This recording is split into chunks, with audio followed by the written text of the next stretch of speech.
এটা দুনিয়া তো দিনে ধোঁকা, এই ধোঁকায় পড়ে যে আখিরাত বরবাদ করে দেবেন না। এই দুনিয়া লোভের জায়গা, এই লোভে পড়ে আখিরাতকে নষ্ট করে দেবেন না। আমার ইমাম পানি যে আল্লাহ নবীর দিন আমাদের কাছে দিয়ে গেছে, ওই দিনের হিফাজতের তো দায়িত্ব নিতে হবে। কিয়ামতের দিনে যদি আমার হুসাইন পাক দাঁড়িয়ে বলে, এ হুসাইনি দাবিদারেরা আমার নানার দিনের জন্য আমার আলী আসগার পানি পান করতে পারেনি, তীর ভেদ করে চলে গেছে, আমি আমার হুসাইন আমার বাচ্চাকে কুরবান করেছি নানার দিনের জন্য, ওই দিন তো তোদের কাছে দিয়ে এসেছিলাম, তার কি হিফাজত করেছি বল। আমার হুসাইন পাক যদি কিয়ামতের দিনে বলে, আমার আলী আকবার যাকে রাসূলুল্লাহর মতো হুবহুব দেখতে ছিল, সেও যখন এমন করে যায় ময়দানে চলে গেল, রক্তাক্ত হয়ে গেল, আব্বাজান বলে ডাক দিল, আমি হুসাইন গিয়ে জন ছেলের লাশটাকে কাঁধে করে নিয়ে এলাম, রক্তের শরীরটা আমার ভিজে গেল, তথাপি আমি এক চুল পরিমাণ লড়ে যাইনি, কেননা আমার কাছে সব কিছুর আগে ছিল আমার নানার দিনের হিফাজত। এ হুসাইনি দাবিদারেরা, আমার হুসাইন যদি কিয়ামতের দিনে জিজ্ঞাসা করে, বলো তো দেখি আমার ভাই সন্তানেরা, ভাই ভাতিজে বাঞ্জে সবাই শহীদ হয়ে গেল কারবালার জমিনে, যে ইমাম হুসাইন পাকের পরিবার নবীর পরিবার শহীদ হয়ে গেল, ওই দিনের জন্য তোমরা কি করলে, ওই দিনের হিফাজত তোমরা কি করলে? কি জবাব তুমি আমি দিতে পারবো? একটু বালিশে মাথা ঠান্ডা করে চিন্তা করো, এই দুদিনের ময়দানে জড়িয়ে গিয়ে আখিরাতকে বরবাদ করে দেবেন না, কেননা যৌবন চিরস্থায়ী নয়, একদিন বার্ধক্য আসবে, তখন চোখটা শুধু অন্ধ হবে তা নয়, চোখে সব ধোঁয়া ধোঁয়া দেখবেন তা নয়, আখিরাতের রাস্তাটাও বন্ধ হয়ে গেছে দেখবে, তখন আফসোস ছাড়া আর কোনো উপায় থাকবে না। এই বলে দিয়ে যে আমার ইমাম পাক অনেক বড় কুরবানি দিয়ে আমার নবীর দিনকে আমাদের কাছে হিফাজতের সঙ্গে রেখে গেছে। আমার ইমাম পাক পরের দিন ওলাই অনেক বড় কথা, এই লড়াই শুরু হয়ে গেল, জালিম বাহিনী, ইজিদ বাহিনী, সন্ত্রাস বাহিনী, বদমাইশ বাহিনী, জাহান্নামী কুকুর গুলো ঝাঁপিয়ে ঝাঁপিয়ে আমার ইমাম পাকের উপরে পড়তে লেগেছে। একা ৫,০০০-এর উপরে জাহান্নামী কুকুরদের জাহান্নামে পাঠিয়ে দিয়েছে, সবাই মাথায় হাত দিয়ে বসে গেছে, আজ শেরে খোদার বেটার তরোয়ালটা কে থামাবে? থামাবার মতো কোনো মার তো নাই, থামাবার মতো তো কোনো সাহসটা নাই, কিন্তু হঠাৎ করে দেখা যায় আমার ইমাম পাকের তরোয়ালখানা থেমে গেল। কি ব্যাপার? আমার ইমাম পাক ঘোড়া থেকে নেবে, আল্লাহর নামাজে দাঁড়িয়ে যায়। আরো জোরে বলুন সুবহান। আল্লাহ পাক আমার ইমাম পাককে মডেল বানিয়েছে, আল্লাহ পাক আমার ইমাম পাকের এত সম্মান এত মর্যাদা দিয়েছেন। কারবালার ময়দানে যখন আমার ইমাম পাক খুতবা দিতেছিলেন, ওই সময় খুতবাতে ইজিদ বাহিনীরাও এসে বসেছিল। আল্লাহ নবী নওয়াজা হযরত ইমামে হুসাইন পাক তাদেরকে লক্ষ্য করে বলে, তোমরা কার বিরুদ্ধে তরোয়াল ধরেছ? তোমরা কার বিরুদ্ধে লড়াই করতে নেমেছ? সামান্য পদের জন্য, সামান্য অর্থের জন্য? তোমরা কি জানো না আমি হুসাইন কে? আমি হুসাইন হলাম দোনোজানের সুলতান, নবী মুহাম্মদ রাসূলের নওয়াজা। আমি জিনার কাঁধে চেপে এলাকার গলিগুলো ঘুরে বেড়াতাম।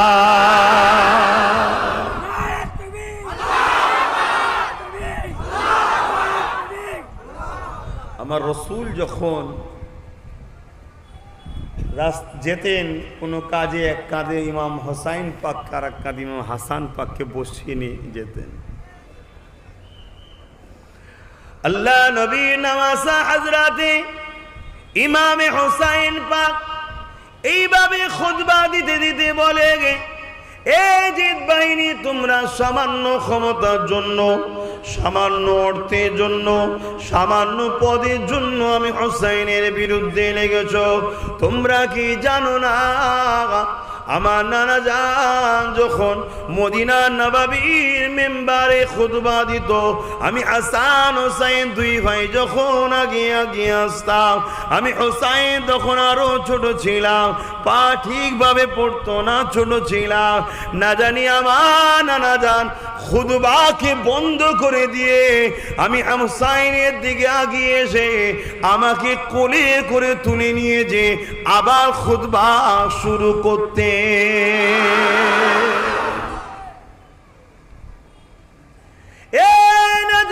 তরুণেরা, ওই ইমাম পাকের প্রেমিকেরা, আজ আমরা ইমামে হুসাইন হুজুরের আলোচনা করার জন্য বসেছি।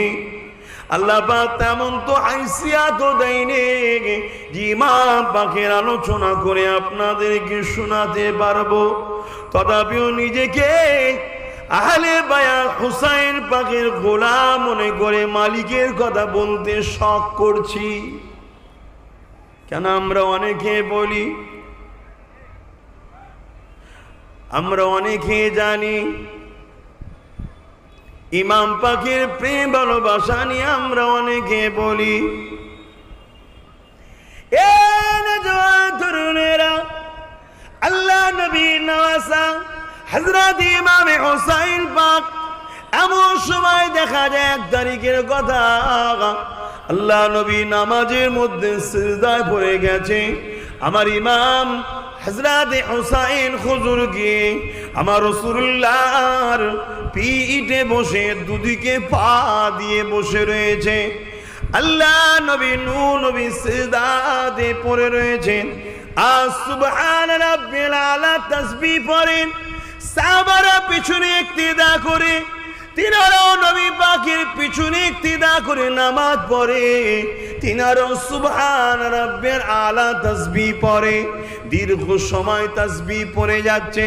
সাহাবা হুজুরদের মধ্যে থেকে একজন ভাবতে লেগেছে, এত লম্বা সময় ধরে আল্লাহ নবী কখনো তো জামাতে সিজদায় পড়ে থাকে না, কি হয়ে গেল? তাই সামান্য একটু মাথাটা তুলেছি, আমি দেখতে লাগলাম আল্লাহ নবীর নওয়াজা ইমাম হুসাইন নবী পাকের পিঠ মুবারকে বসে দুদিকে পা দিয়ে নানার পিঠে লাফালাফি করতে লেগেছে।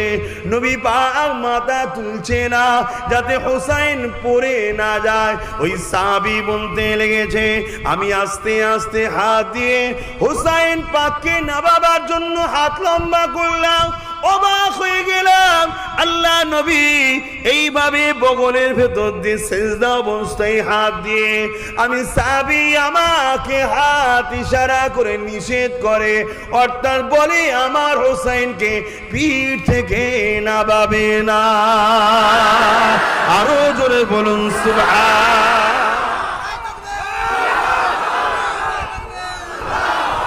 আল্লাহু আকবার। ভেবে দেখুন कि नमाज सबसे अफजाल इबादत, किरात खुदा के लिए खास, रुकू खुदा के लिए, सुबहान रब्बिल अज़ीम खास खुदा के लिए, सजदा और आला खुदा के लिए, सुबहान रब्बिल आला तस्बीह खुदा के लिए। जब हम नमाज में खारे होते हैं, मुसल्ला में आका ने फरमाया तुम ये समझ के नमाज में खड़े हो जाओ कि तुम खुदा को देखते रहो। जोरे बोलो सुभान अल्लाह। अस्सलातु मिअराजुल मुमिनीन, नमाज मोमिन के लिए मिअराज की तरह है। उस नमाज में दूसरी गैर के ख्याल मत ले आइए।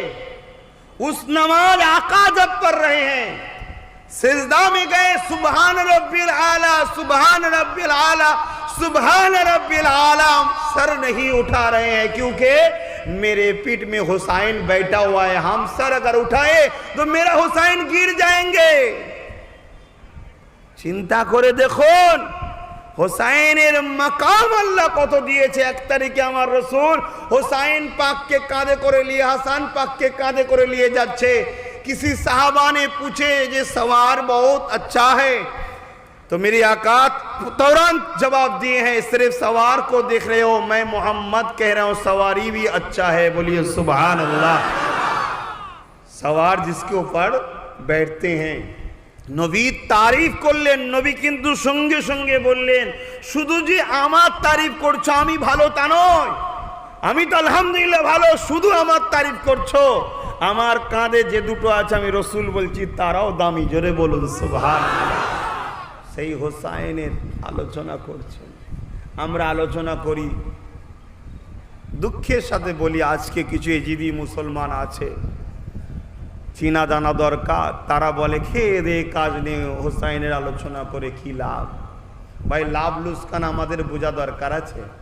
আল্লাহ আলোচনা যখন করেছে, রসুল যখন আলোচনা করেছে, সাহাবারা যখন আলোচনা করেছে, আমাদের আলোচনা করতে অসুবিধে আছে? আবার অনেকে আলোচনা করতে করতেও কাঁদে, অনেকে আলোচনা শুনতে শুনতেও কাঁদে। অনেকে বলা কি দরকার আছে, মানুষ তো ইন্তেকাল করলে 3 দিনের বেশি দুঃখ গম ইসলামে নাই। বলে না বলে না? হ্যাঁ, দলিল ফতোয়া দেয় না দেয় না? হ্যাঁ, আপনাদের জানা দরকার, কাজ করতে এসছেন ঠিক আছেন, তারপর দিনকে তো চিনতে হবে, না হয় ইমান চোরেরা ইমান চুরি করে নেবে, বরবাদ হয়ে যাবে, গরিবী জিন্দেগি, পরকালটাও শেষ। জানা দরকার। আল্লাহ নবী, নূর নবী, দয়া নবী, চাচা যান হযরতে হামজা রাদিয়াল্লাহু তাআলা হুজুরের কলিজা মুবারককে বার করে চিবিয়েছিল। ওয়াইসি হিন্দের গোলাম ওয়াইসি চিবিয়েছিল। আল্লাহ নবীর কাছে এসে তওবা করেছে, দিন ইসলাম কবুল করেছে। তারপরও রসুল কি বলেছিলেন, যে তুমি আমার সামনে আসবে না, কেন তুমি আমার সামনে এলেই আমার চাচার সেই করুণ দৃশ্যের কথা ভেসে উঠবে, আমাকে বড় দুঃখ লাগবে। জোরে বলুন সুবহানাল্লাহ। রসুলে পাক দেখুন, তিনার চাচার দুঃখের স্মরণ সব সময় আসবে, তাই তুমি এসো না। ভাইয়েরা আমার, অসুবিধা হচ্ছে নাকি? ঠেসে ঠেসে বসাছেন, কষ্ট হচ্ছে না তো? বহু জায়গার মানুষ, হাজারো জায়গার মানুষ কাছে এক জায়গায় পেয়েছি, হাজারো জায়গার মানুষ এক জায়গায় পেয়েছি। যাক, যে যেখানেরই মানুষ হন, একটা জিনিস বুঝি, আল্লাহ যেন একসাথে জান্নাতে রাখে। বলুন আল্লাহুম্মা আমিন। বাস এইটাই হলো আসল জায়গা। যে যেখানেরই মানুষ হন, ওখানে হয়ে গেলে আর অন্য জায়গার মানুষ নয়, এক জায়গারই মানুষ, কোথাকার জান্নাতি মানুষ, বাস কাজ শেষ। তা জান্নাতে যেতে গেলে নবীর প্রেম আদব ভালোবাসা, আহলে রসুলদের প্রেম আদব ভালোবাসা, এবং সাহাবাদেরও প্রেম আদব ভালোবাসা, এবং আল্লাহর দাসত্ব করতে হবে। তো আমি যে কথা বলছিলাম, অনেকে ইমাম পাকের কথা শুনে কাঁদে। এই কাঁদার জন্য অনেকে বলে এগুলো করার কি দরকার? আমরা কি আর শুধু কাঁদছি? আমার রসুল পাক কেঁদেছে না কাঁদেন? আমার রসুলও কেঁদেছে।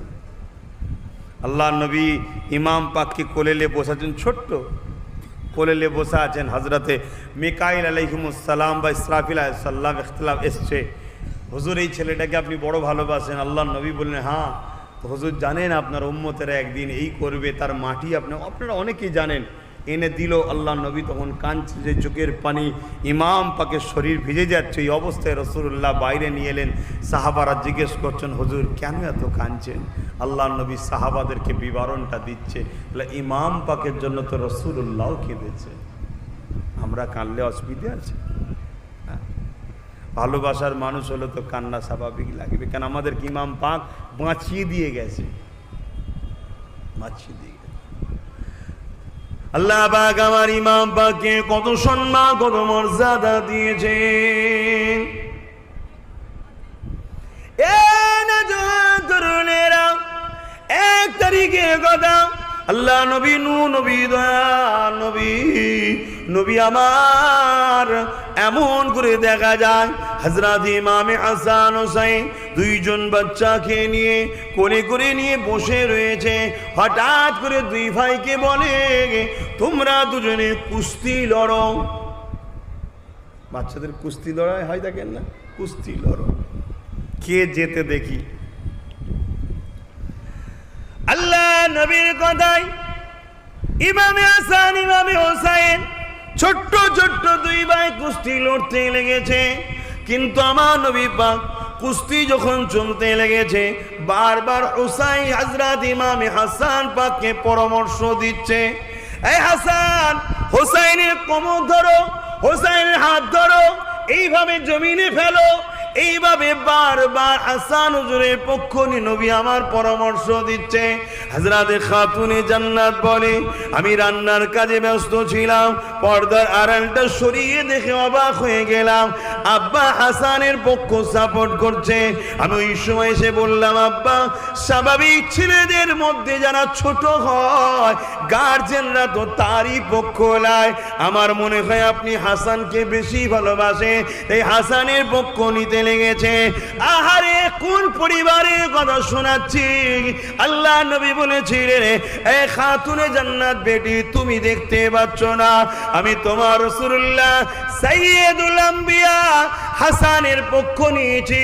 আর সাইয়্যিদুল ফারিস্তা জানা গেছে হযরতে জিবরাইল, তিনি ইমামে হুসাইনের পাখের পক্ষ নিয়েছে।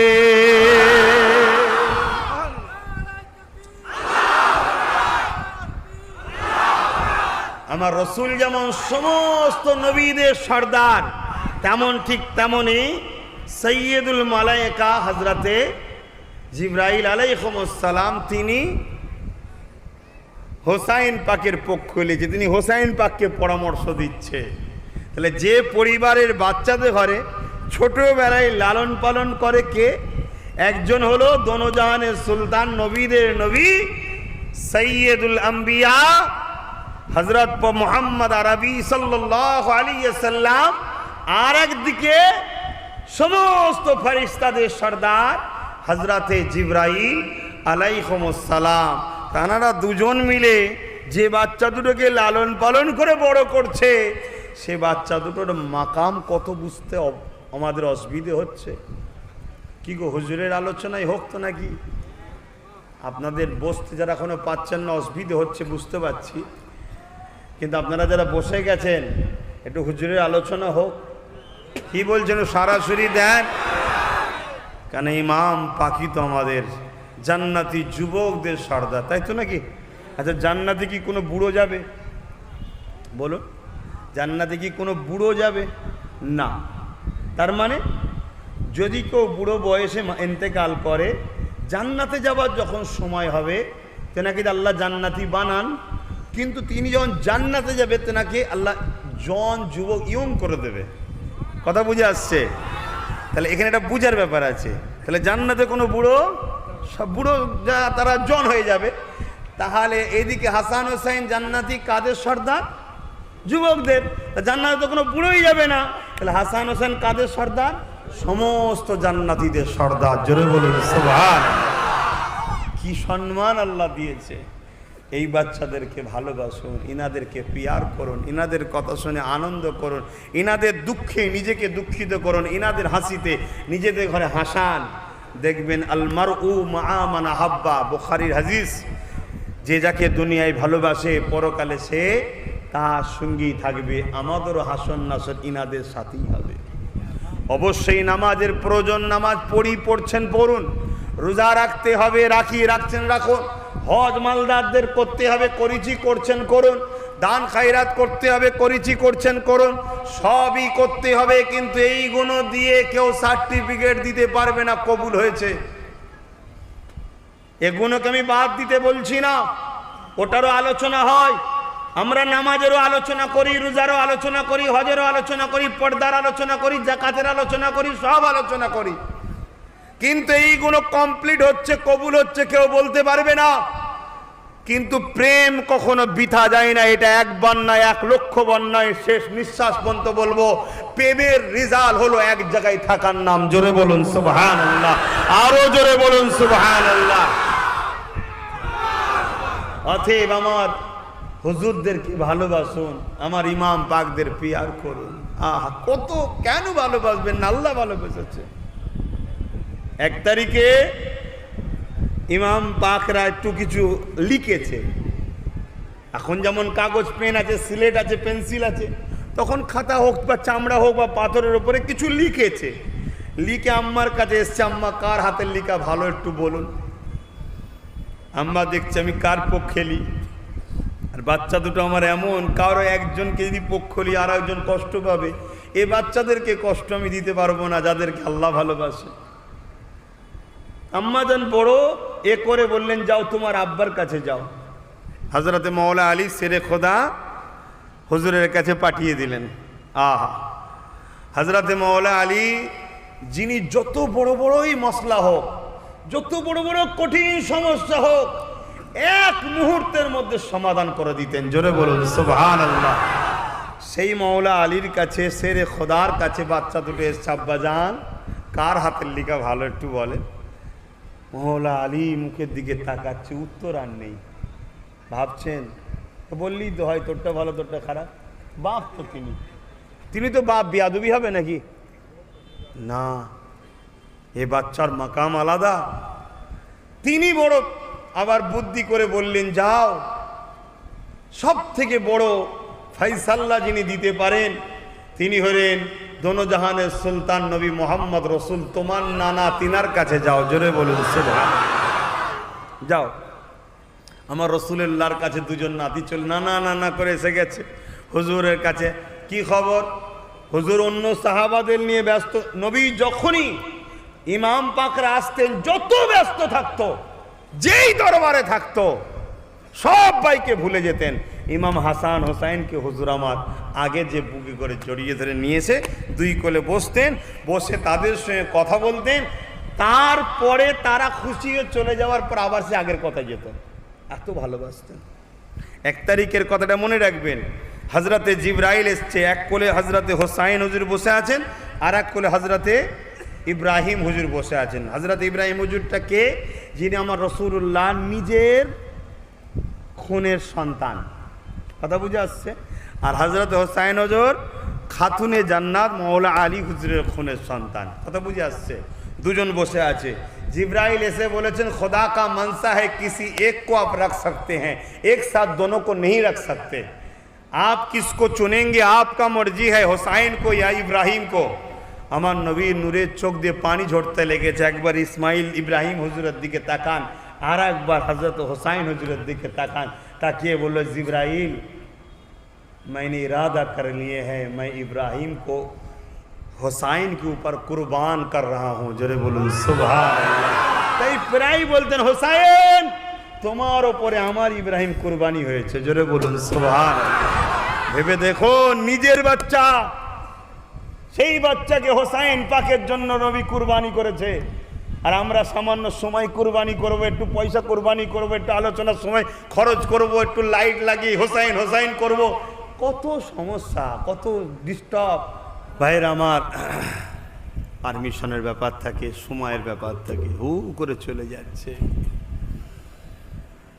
তথাপিও কিছু মানুষ আশা করেছিল ইমাম পাকের শের মুবারকে দুটি একটি কথা বলতে।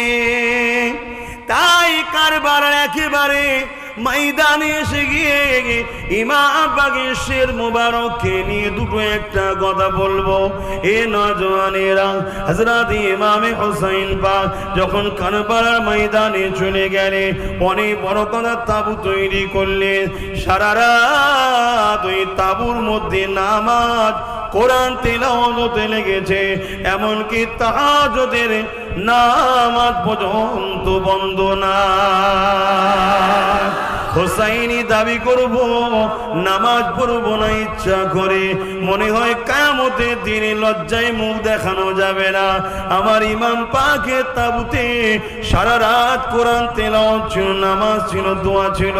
আর হতভাগা ইজিদ বাহিনীর তাবুতে 22,000 সৈন্য নিয়ে এসেছিল, সেখানে গান, নারী নাচ, মদ, আনন্দ ভর্তি ছিল।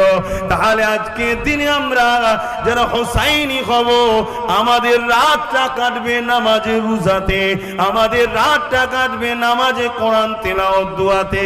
ইজিদ বাহিনীর খসনত হলো গান, নারী, নাচ, ওদিকে আমরা যাব না। বলুন ইনশাআল্লাহ। তবেই তো হবে ভাই। এ নওজওয়ানেরা, এটা দুনিয়া দুদিনে ধোঁকা, এই ধোঁকায় পড়ে যে আখিরাত বরবাদ করে দেবেন না। এই দুনিয়া লোভের জায়গা, এই লোভে পড়ে আখিরাতকে নষ্ট করে দেবেন না। আমার ইমাম বাণী যে আল্লাহ নবীর দিন আমাদের কাছে দিয়ে গেছে, ওই দিনের হিফাজতের তো দায়িত্ব নিতে হবে। কিয়ামতের দিনে যদি আমার হুসাইন পাক দাঁড়িয়ে বলে, এ হুসাইনি দাবিদারেরা আমার নানার দিনের জন্য আমার আলী আসগার পানি পান করতে পারেনি, তীর ভেদ করে চলে গেছে, আমি আমার হুসাইন আমার বাচ্চাকে কুরবান করেছি নানার দিনের জন্য, ওই দিন তো তোদের কাছে দিয়ে এসেছিলাম, তার কি হিফাজত করেছি বল। আমার হুসাইন পাক যদি কিয়ামতের দিনে বলে, আমার আলী আকবার যাকে রাসূলুল্লাহর মতো হুবহু দেখতে ছিল, সেও যখন এমন করে যায় ময়দানে চলে গেল, রক্তাক্ত হয়ে গেল, আব্বাজান বলে ডাক দিল, আমি হুসাইন গিয়ে জন ছেলের লাশটাকে কাঁধে করে নিয়ে এলাম, রক্তের শরীরটা আমার ভিজে গেল, তথাপি আমি এক চুল পরিমাণ লড়ে যাইনি, কেননা আমার কাছে সব কিছুর আগে ছিল আমার নানার দিনের হিফাজত। এ হুসাইনি দাবিদারেরা, আমার হুসাইন যদি কিয়ামতের দিনে জিজ্ঞাসা করে, বলো তো দেখি আমার ভাই সন্তানেরা, ভাই ভাতিজে ভাঞ্জে সবাই শহীদ হয়ে গেল কারবালার জমিনে, যে ইমাম হুসাইন পাকের পরিবার নবীর পরিবার শহীদ হয়ে গেল, ওই দিনের জন্য তোমরা কি করলে, ওই দিনের হিফাজত তোমরা কি করলে? কি জবাব তুমি আমি দিতে পারবো? একটু বালিশে মাথা ঠান্ডা করে চিন্তা করো, এই দুদিনের ময়দানে জড়িয়ে গিয়ে আখিরাতকে বরবাদ করে দেবেন না, কেননা যৌবন চিরস্থায়ী নয়, একদিন বার্ধক্য আসবে, তখন চোখটা শুধু অন্ধ হবে তা নয়, চোখে সব ধোঁয়া ধোঁয়া দেখবেন তা নয়, আখিরাতের রাস্তাটাও বন্ধ হয়ে গেছে দেখবে, তখন আফসোস ছাড়া আর কোনো উপায় থাকবে না। এই বলে দিয়ে যে আমার ইমাম পাক অনেক বড় কুরবানি দিয়ে আমার নবীর দিনকে আমাদের কাছে হিফাজতের সঙ্গে রেখে গেছে। আমার ইমাম পাক পরের দিন ওলাই অনেক বড় কথা, এই লড়াই শুরু হয়ে গেল, জালিম বাহিনী, এজিদ বাহিনী, সন্ত্রাস বাহিনী, বদমাইশ বাহিনী, জাহান্নামী কুকুর গুলো ঝাঁপিয়ে ঝাঁপিয়ে আমার ইমাম পাকের উপরে পড়তে লেগেছে। একা ৫,০০০-এর উপরে জাহান্নামী কুকুরদের জাহান্নামে পাঠিয়ে দিয়েছে, সবাই মাথায় হাত দিয়ে বসে গেছে। আজ শেরে খোদার বেটার তরোয়ালটা খেয়ে থামাবে, থামাবার মতো কোনো মার্ত নাই, থামাবার মতো তো কোনো সাহসটা নাই, কিন্তু হঠাৎ করে দেখা যায় আমার ইমাম পাকের তরোয়ালখানা থেমে গেল। কি ব্যাপার? আমার ইমাম পাক ঘোড়া থেকে নেবে আল্লাহর নামাজে দাঁড়িয়ে যায়। আরো জোরে বলুন সুবহান। চিন্তা করুন, ওই রকম ময়দানেও নামাজের প্রেম।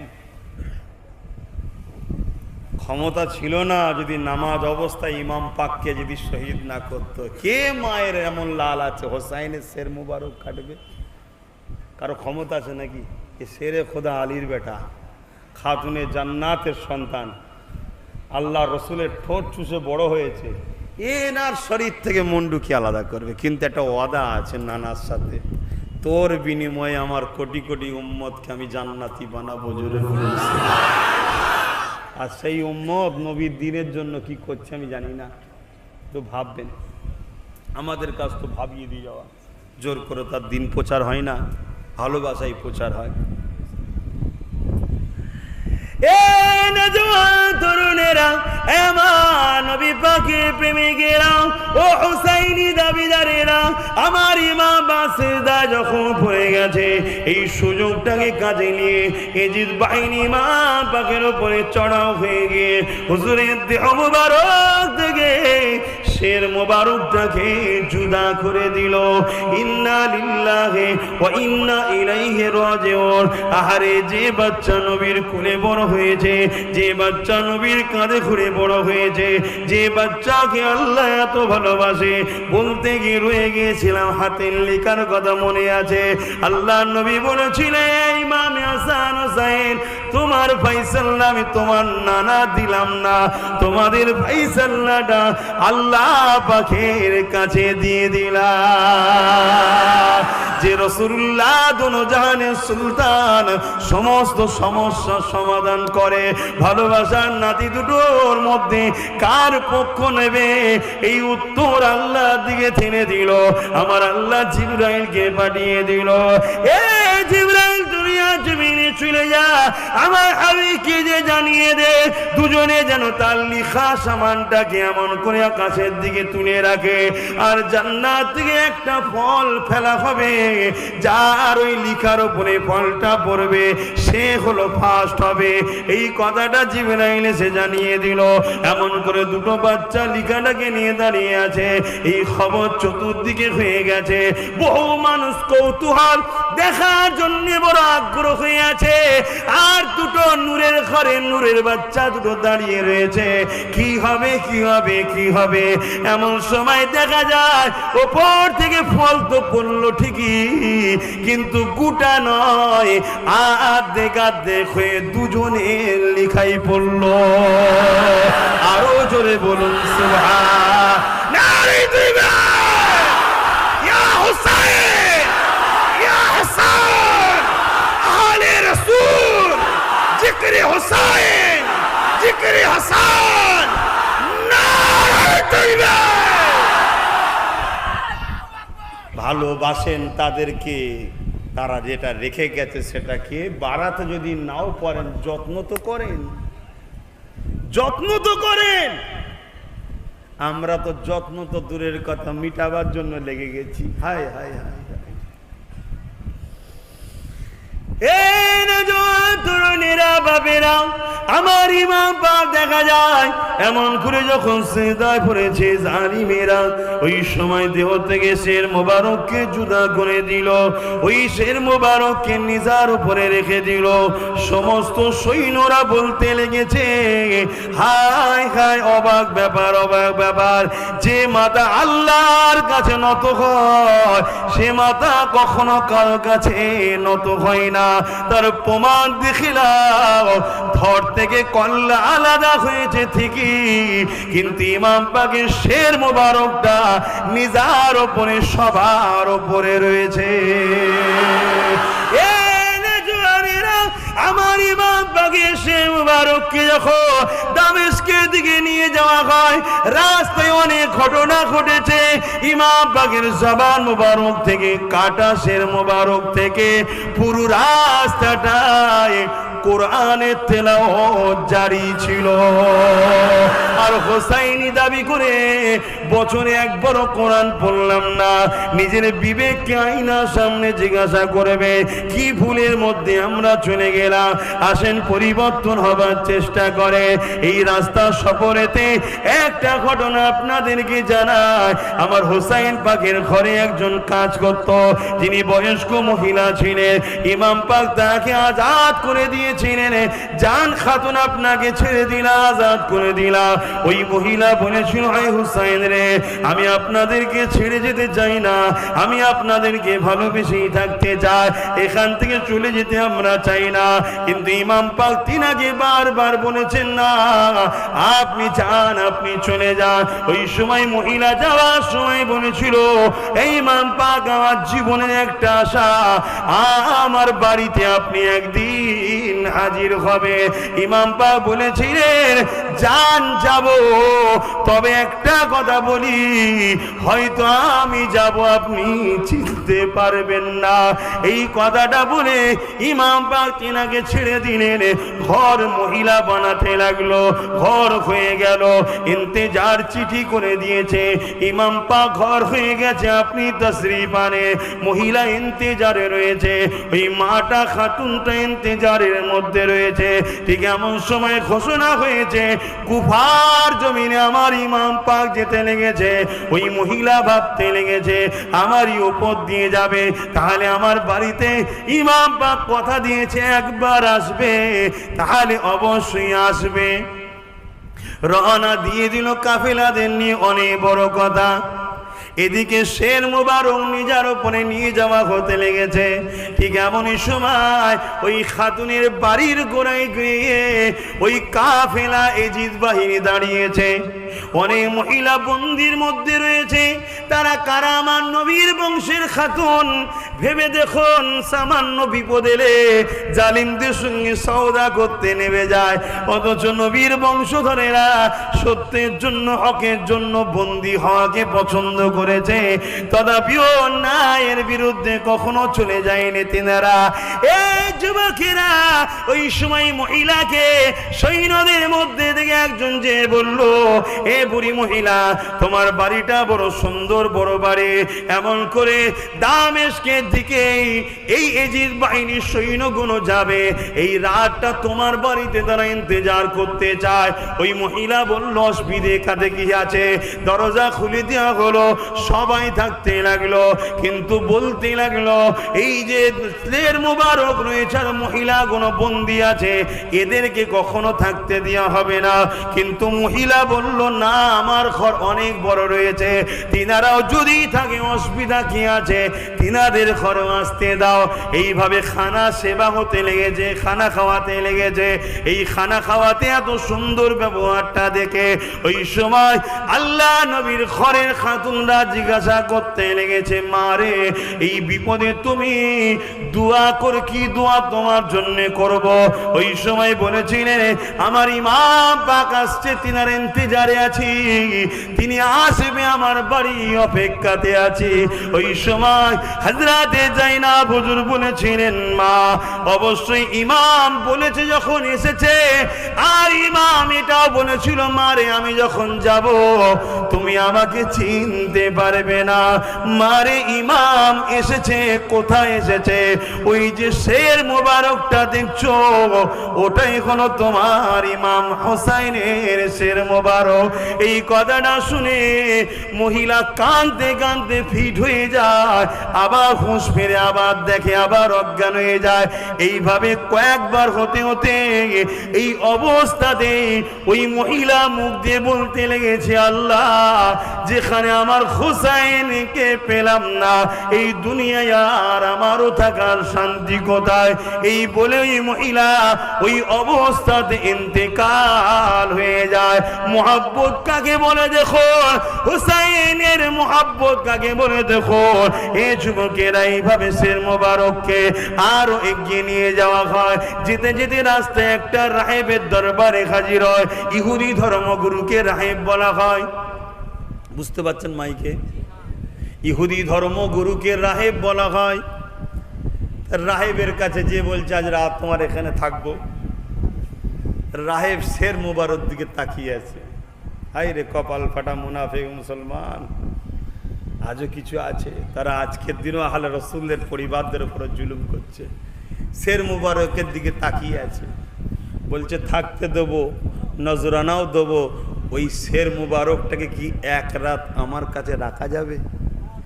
এজিদ বাহিনী দেখছে, কাটা মাথা নেবে, তো কি হয়েছে, কালকে সকালে আমানতের সঙ্গে দিয়ে দেবে। বললে, হ্যাঁ, দিয়ে দেবো। শের মুবারকটাকে, রাহেবটা নিয়ে, ইহুদি ধর্মগুরুর শের মুবারকটাকে নিয়ে নিজের খাস কামরার মধ্যে গিয়ে যে রক্ত ধুলো লেগেছিল ওগুলোকে পরিষ্কার করতে লেগেছে। এমন সময় গভীর রাত হয়ে যায়। ওই রাহেব পাশের ঘর থেকে দেখতে পেয়েছে যে ঘরে হুজুরের শের মোবারককে রাখা রয়েছে, ওই ঘরটা আলোয় আলোকিত হয়ে গেছে। ওই ঘরের মধ্যে প্রবেশ করে দেখে আলো অন্য কত জায়গায় নয়, আমার ইমাম পাক কোরআন পড়ে, আর শের মোবারকটা আলোয় আলোকিত হয়ে আছে। আরে আমার ইমাম মরেনি, এজিদ মরেছে, আমার ইমাম আজও জিন্দা আছে। কোটি কোটি কোটি কোটি কোটি কোটি লোকের হৃদয়ে আছে, কোটি কোটি লোক হবেও ইমাম পাককে দেখে যারা ভালোবাসে। আর আমার ইমাম পাক আজও জিন্দা আছে। এই নজওয়ান তরুণেরা, আব্বারা, এই নবী পাকের প্রেমিকেরা আবার এগিয়ে যেতে লেগেছে। এমন সময় দেখা যায় একটা জায়গা মরুভূমি এলাকা, কিছু ছায়া রয়েছে, ওই ছায়াতে জিদ বাহিনী দাঁড়িয়ে যায়। দাঁড়িয়ে যাওয়ার পরে পানির ব্যবস্থা করতে লেগেছে। এই পানি খাবার জন্য তারা তৈরি করতে লেগেছে। কিন্তু নবী বংশের বাচ্চাদেরকে, যাদেরকে বন্দি করেছে, তাদেরকে কিন্তু পানি দেয় না।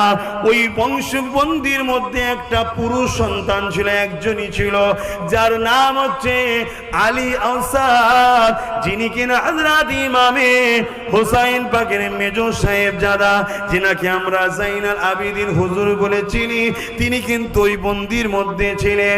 এই যুবকেরা যখন তারা পানি তো এইভাবে দিল না, কিন্তু কাফেলাকে নিয়ে আবার যখন রওনা দিতে লেগেছে, এই সময় দেখা যায় যে নেজাটা ছিল, ওই নেজার উপরে ইমাম পাকের শের মোবারকটা ছিল, ওই নেজাটা খোরা থেকে নেবে অটোমেটিক জমিনে এমন কেড়ে গেল, সবাই মিলে তুলতে চেয়েছে, তুলতে কিন্তু পারছে না। এই অবস্থা দেখে কি ব্যাপার, সবার মধ্যে হতভম্ব হয়ে গেছে। কিছু কাফেলা আগে চলে গিয়েছিল, তখন তারা গিয়ে গিয়ে হযরতে যায়েনব আমার ইমাম পাকের বোনকে জিজ্ঞাসা করলে, এই খাতুন বলো তো দেখি, তোমার ভাইয়ের শের মোবারকটা নেজা সমেত জমিনে এমন ভাবে গেড়ে গেছে, এমন ভাবে পুঁতে গেছে, তোলার চেষ্টা করছি, উঠছে না। ওই সময় হযরতে যায়েনব হুজুর বলেছিলেন, দেখুন কাফেলার মধ্যে কোনো আহলে রাসূল বাদ পড়ে গেছে কিনা, গুনতি করুন, কেননা নবী বংশধরেরা তারা নিজেদের পরিবারকে দুনিয়ায় বেঁচে থাকায় যেমন পাহারা দেয়, চলে যাবার পরও তারা কিন্তু হিফাজত পাহারা দেয়।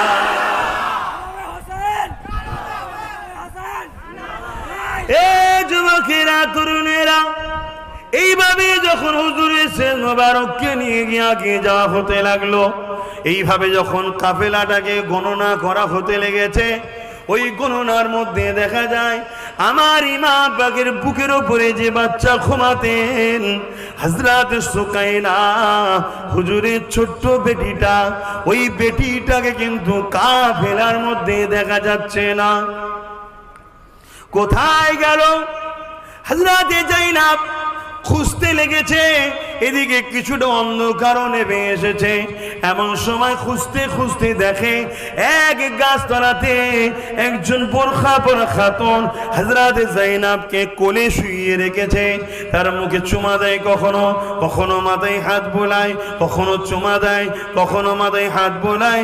আর হযরতে এমন করে সুকাইনা হুজুর ওই বোরখা পরা মহিলাটাকে কারবালার ঘটনার বিবরণটা শোনাতে লেগেছে।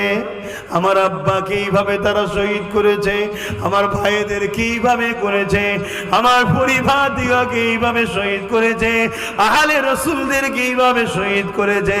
যে নবীর জন্য আল্লাহ যে পানি রেখেছে, সেই নবীর পরিবারদেরকে পানি পর্যন্ত দেয়নি, এই বিবরণটা শোনাতে লেগেছে। হযরতে যায়েনব যে যখন সুকাইনা হুজুরকে কোলে নিবার পরে বলতে লেগেছে, মা আপনি কে? এই অসহায়দের উপরে দয়া দেখিয়ে এই সুকাইনাকে কোলে নিয়ে আদর করতে লেগেছেন, আপনি কে? বোরখাটা তুলে দিয়ে বলেছিল, যায়েনব চিনতে পারিস না, আমি তোর মা খাতুনে জান্নাত ফাতেমাতুজ জাহরা। আরো জোরে বলুন সুবহান। যুবকেরা, আহলে রাসূলরা মরা নয়, আহলে রাসূলরা মরার পরও জীবিত থাকে। কেন? আল্লাহ কোরআনে জানিয়ে দিয়েছে, কুল্লু নাফসিন যায়িকাতুল মউত, প্রতিটা নফসকে মৃত্যুর স্বাদ চাখানো হবে। টেস্ট কেমন? মৃত্যুর চাখানো হবে। সেই পরিবারকে মহব্বত করুন ভাই, আর তো সময় নেই, দোয়া করতে হবে। তো যাক, আমার ইমাম পাকের শের মুবারককে দামেস্কের দিকে নিয়ে যাওয়া হচ্ছে। রাস্তায় আরো এক জায়গায় বাজার ভিড়, সেই জায়গায় কাফেলাটা দাঁড়িয়েছে। এই সময় একজন মহিলা হুজুরকে, ওই কাফেলাকে কিছু বস্ত্র, কিছু কাপড়, কিছু পানি, কিছু খাবার দিচ্ছে। এটা দেখে হযরতে জাইনাব হুজুর তাকে ডেকেছে, ডেকে বলছে পুরো রাস্তায় মানুষ আমাদেরকে এভাবে কেউ উপকার করেনি, তুমি কি জেনে করলে? বলছে আমি কোনো একটা সময় হযরতে ফাতেমা জাহরা হুজুরের বাড়িতে কাজ করতাম। আমি যখন ওখান থেকে বিদায় নিই তখন বলেছিলাম খাতুনে জান্নাতকে, মা আমাকে কিছু একটা সবক দিন যেটা আমল করব। ওই সময় খাতুনে জান্নাত বলেছিলেন যখনই কোনো কায়দি দেখবে, বন্দি দেখবে, তাদের সঙ্গে ভালো ব্যবহার করবে। কেন খাতুনে জান্নাত জানতেন যে আমার বাচ্চাদের ঘরে একদিন এরা বন্দি করবে, ভালো ব্যবহার করবে, সেই জেনে করছে। তখন জাইনাব হুজুর আবার বলছে যে তোমার জন্য কি দোয়া করতে পারি, আমাদের তো কিছুই নেই, আমরা নিজেরাই এখন বন্দি হয়ে আছি। তখন বললেন আমার জীবনের শখ হযরতে হোসাইন আর জাইনাবকে একবার দেখব, ছোটবেলায় দেখেছিলাম। তখন বললেন মা তোমার দোয়া কবুল হয়ে গেছে, আমি হলাম জাইনাব, আর ওই যে শের মোবারক দেখছো ওটাই হলো হোসাইন। এভাবে ইমাম পাকের শের মোবারক আগিয়ে আগিয়ে যাচ্ছে। হতভাগা এজিদের দরবারে নিয়ে যাওয়া হয়েছে, অনেক বেউজ্জতি করেছে, যেসব কথা বলতে ভাই বড় ব্যথা লাগে, কষ্ট লাগে, মুখ দিয়ে বলা যায় না। এজন্য উচিত আপনাদেরও পড়া, এসব কোনো ওয়াজ করে বুঝা বলার মতো কণ্ঠ থেকে বেরোতে চাই না যে আমার ইমামের সঙ্গে কি বেউজ্জতি করেছে।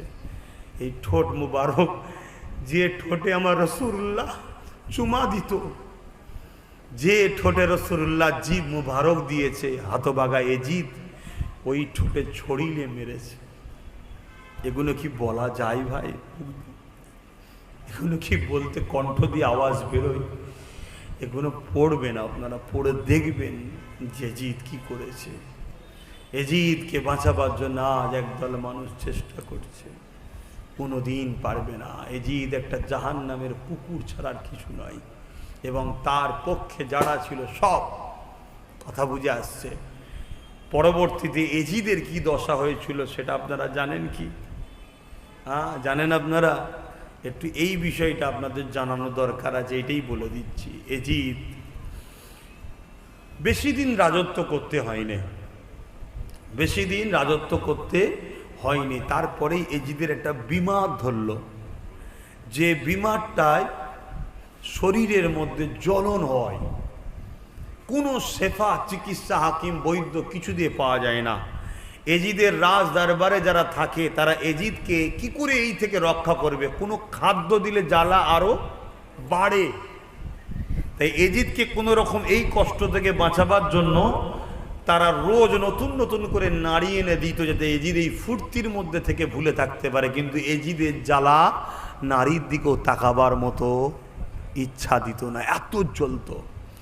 এই অবস্থায় জ্বলতে জ্বলতে জ্বলতে জ্বলতে জ্বলতে এজিদ একদিন মরে জাহান্নামে গেছে। তা এজিদ যখন মারা যাবার শেষ সময় হয়েছে, এজিদের ছেলে, তিনার নামও মাবিয়া, কথা বুঝে আসছে, ছেলেকে ডেকে বলছে বাবা তুমি আমার এই সিংহাসনে বসবে। শুনছেন সবাই? শুনছেন তো নাকি? তুমি আমার সিংহাসনে বসবে।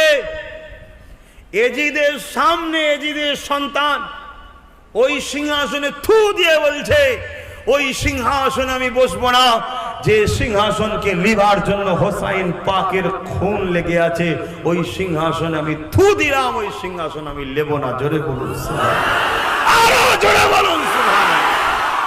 এর চেয়ে বড় লজ্জা কি থাকতে পারে এজিদের গালে? এর থেকে বড় জুতো মারার কি থাকতে পারে? তার নিজের ছেলে বাপকে থু দিয়ে বলছে ওই সিংহাসন আমার প্রয়োজন নেই। তাহলে দেখুন, এক মাবিয়া হুজুর সাহাবী ছিলেন, তার পেটে দেখুন ইন্টারন্যাশনাল জাহান্নামী কুকুর তৈরি হলো। আবার সেই এজিদের ওরসে দেখুন একজন নবী প্রেমিক তৈরি হলো।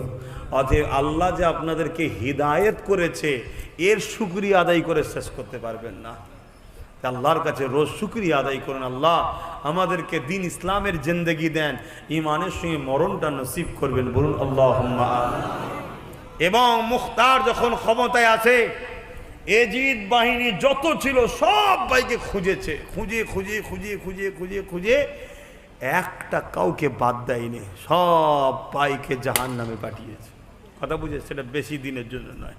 ঠিক এই সময় এক বদমাইশ, যে কারবালার ময়দানে ইমাম হোসাইন পাকের সন্তান আলী আসগার হুজুরকে পানি পান করতে দেয়নি, সে ওই মুখতারের তাড়া খেয়ে পালাতে পালাতে পালাতে এক তাবুতে এসে আশ্রয় নেয়, যে তাবুতে হজরতে জাইনাল আবিদিন হুজুর, হজরত ইমাম হোসাইন হুজুরের মেজর সাহেবজাদা, তিনি ইবাদতের মধ্যে ছিলেন। এসে বলছে আমাকে পানি পান করান। খুব ভালো করে বুঝবেন, পানি পান করান। কুরবান যাক নবী বংশের বাচ্চাদের উপরে জানমাল। পানি দিয়েছে, আবার পানি দাও, আবার দিয়েছে, আবার দাও, আবার দিয়েছে। তখন ওই জালিম ভাবছে, আমাকে মনে হয় হোসাইনের আওলাদ আলী আওসাদ জাইনাল আবিদিন আমায় চিনতে পারে না, তাই জিজ্ঞেস করছে তুমি কি আমায় চিনতে পারছো না? তখন চোখ দিয়ে পানি ঝরে বলছে, আমি কি তোকে চিনি না? তুই আমার ছোট ভাইকে পানি দিসনি, তুই আমার আব্বাকে কারবালায় শহীদ করেছিলিস, তোরা আমার পুরো নবীর বংশের খানদানকে তোরা রক্তাক্ত করেছিস, চিনিস? চিনি না, সব মনে আছে। বলে পানি দিলে কেন? যে ওটা ছিল তোর আখলাক, এটা ছিল আমার নানা নবী মোহাম্মদের আখলাক। চিন্তা করুন, জাইনাল আবিদিন হুজুর সেই কারবালার দিন থেকে নিয়ে জীবনে কোনোদিন হাসেনি। তো এই যে এই অবস্থায় হোসাইন পাকের সঙ্গে বিয়াদবি করলো, তার ধ্বংস তারা হলো। এজিদের গদিতে তিনার ছেলে বসলো না। এক রায়াতের মধ্যে আছে, তিনি এই গদিতে থুতু ফেলে ঘরে ঢুকলেন। ওই যে ঘরে ঢুকলেন, কানতে কানতে কানতে কানতে কানতে একদিন ইন্তেকাল করলেন। লাশ ওই ঘর থেকে বেরিয়েছিল, যে আমার বাপ কি ভুল করেছে। কথা বুঝে আসছে? তার তক্তা, তার গদি সব মিটে গেল। অতএব দুনিয়ার আয়েশ আরাম সাম্রাজ্য বেশি দিনের নয়, দুদিনের। প্রয়োজন আছে কারবার করুন, ব্যবসা করুন, টাকা পয়সা করুন, বাড়ি বানান, দামি দামি গাড়ি চাপার শখ যায় চাপুন, দামি দামি বাড়িতে থাকার শখ যায় করুন, কিন্তু দিনকে বিক্রি করে না, ইমানকে বিক্রি করে নয় এবং জুলুম করে নয়। একটু আসুন দয়ান নবীকে সালাম দিই। আমরা সালাম কিভাবে দিই বলুন বলুন।